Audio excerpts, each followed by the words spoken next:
பெரியவர்களே, சகோதரர்களே, சகோதரிகள், தாய்மார்கள், இந்த இறை இல்லத்திற்கு திறப்பு விழாவிற்கு வருகை தந்துள்ள எனது சித்தப்பா முறையான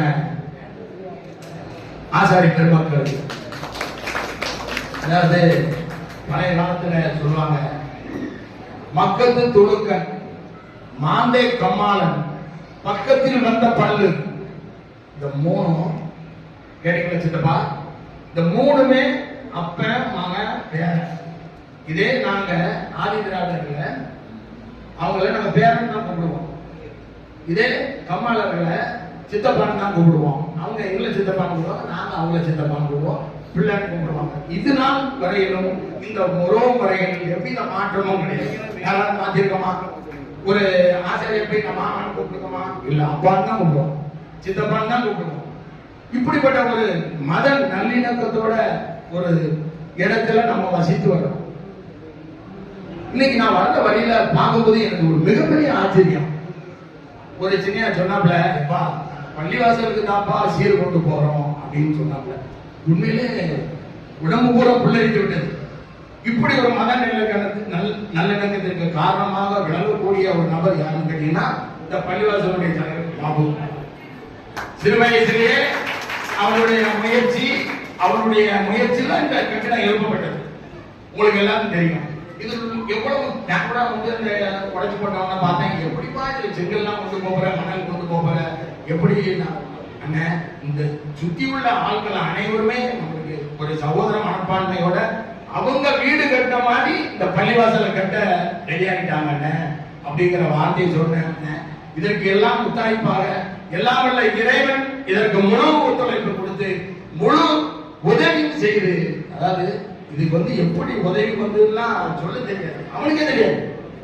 பள்ளியாசல இடிக்கணும்னா நான் இடிச்சது கொடுக்கறதா இறைவனுடைய பள்ளி, நம்ம வணங்கக்கூடிய பள்ளி, ஆண்டவனை வணங்கக்கூடிய பள்ளி.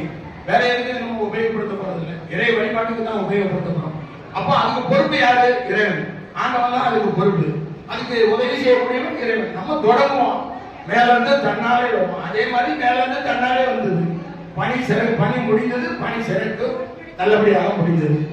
ஆகவே இங்கு வருகை தந்துள்ள ஆளுங்கள், பள்ளிவாசல் நிர்வாகிகள், இந்த ஜமாத்துக்கு உட்பட்ட மக்கள், வெளியே உள்ள ஜமாத்துக்கு உட்பட்ட மக்கள், நிர்வாகிகள், இமாம்கள், முத்தை எல்லாருக்குமே இந்த பள்ளியினுடைய இதுல வந்து என்ன கேட்டீங்கன்னா, இதுல எல்லாருக்குமே பங்களிப்பு இருக்கு. உங்களுக்கு இருக்கு, அவருக்கு இருக்கு, எனக்கு இல்ல, உனக்கு இல்ல.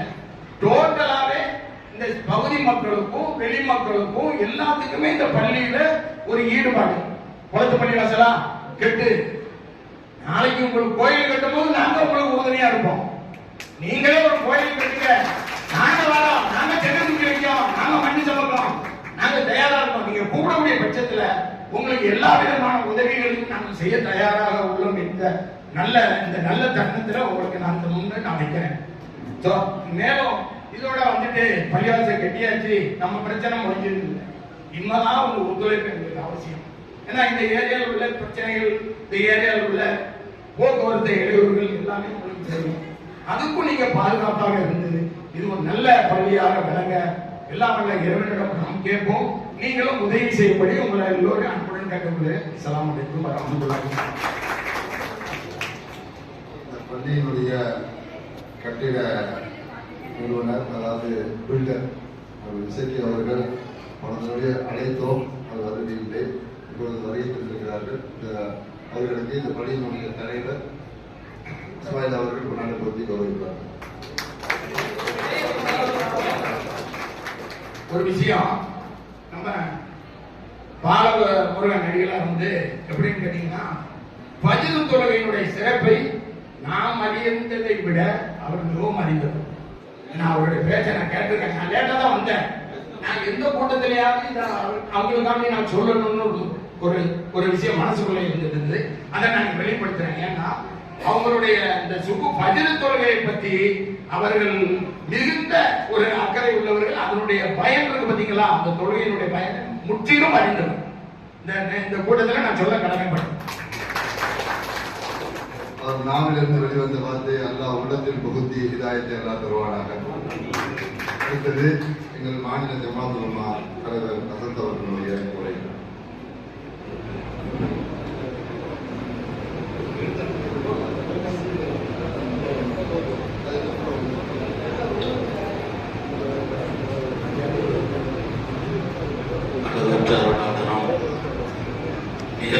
அன்புடையவனுமாகிய எல்லாம் வல்ல அல்லாஹ்வின் பேரருளால் மனித குலத்தின் வழிகாட்டி நமது உயிரினம் மேலான கற்பனை ரசூலுல்லாஹி ஸல்லல்லாஹு அலைஹி மீது ஸலவாத்தும் ஸலாமும் கோரி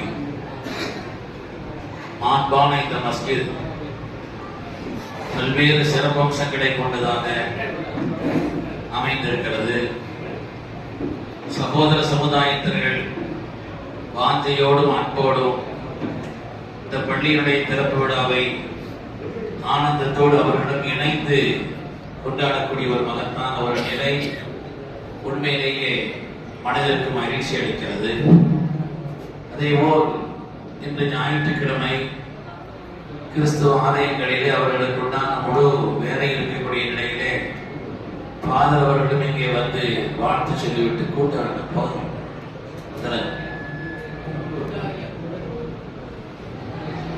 ஃபாதர் அவர்களும் வந்து வாழ்த்து சொல்லி விடைபெற்றிருக்கிறார்கள். அதேபோல் இங்கே சகோதரிகள், இங்கே சுற்று வட்டாரத்தினுடைய கண்ணியமான பெருமக்கள் எல்லோரும் கலந்து கொள்ளக்கூடிய இந்த நிகழ்வு வாழ்க்கையில எதையுமே குறை சொல்லிக்கிட்டே இருந்தா என்னைக்கும் உயர முடியாது. ஒரு கடலை பார்த்தார், கடலை பார்த்து சொன்னானா, நீ மட்டும் நல்லது நீ இருந்திருந்தா எவ்வளவு நல்லா இருந்திருக்கு தெரியுமா, எவ்வளவு பயன்பாடா இருந்திருக்கு தெரியுமான்னு கடலை பார்த்து சொன்னான். அதுக்கடுத்து ஒரு குயில் கூவிக்கிட்டு இருந்துச்சான் இனிமையான குரலில். அந்த குயிலை பார்த்து சொன்னானா, நீ மட்டும் அழகான தோற்றமாக இருந்திருந்தால், அழகான உருவத்துடன் நீ அமைந்திருந்தால் எவ்வளவு